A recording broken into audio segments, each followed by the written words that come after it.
అసలు ఈ ఇంట్లో ఈ పూజలు పునస్కారాలు చేయటానికి ఈ అభికి ఏం అర్హత ఉంది, ఏం అధికారం ఉంది? చూడు ఐరేంద్రి, పూజలు చేయటానికి వ్రతాలు జరిపించడానికి ఉండాల్సింది అర్హత కాదు, భక్తి. ఆ భగవంతుని మీద అపారమైన భక్తి నాకుంది. నా కుటుంబాన్ని చల్లగా చూడమని ఆ భగవంతుణ్ణి వేడుకోవాల్సిన బాధ్యత నా మీదుంది.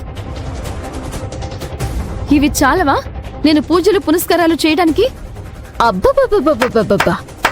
నీ నటనా చాతుర్యమంతా మా దగ్గర చూపించకభి.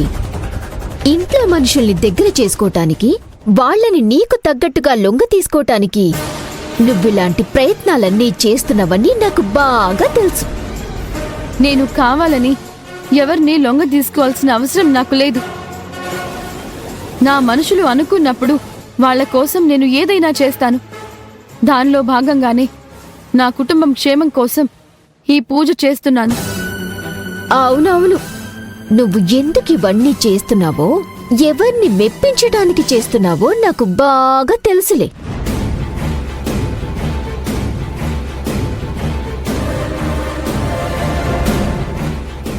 ఐరేంద్రి, ఇంకా ఆపుతావా?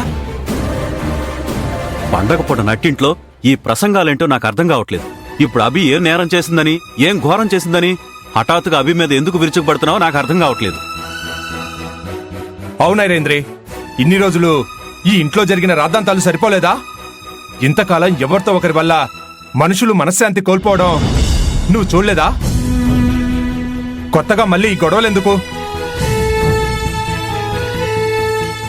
అవునైరేంద్రి, పండగ పూట అందరూ సంతోషంగా ఉండాలి కానీ ఇలా సమస్యలు రేపుకుంటూ సతమతమవడం ఎందుకు?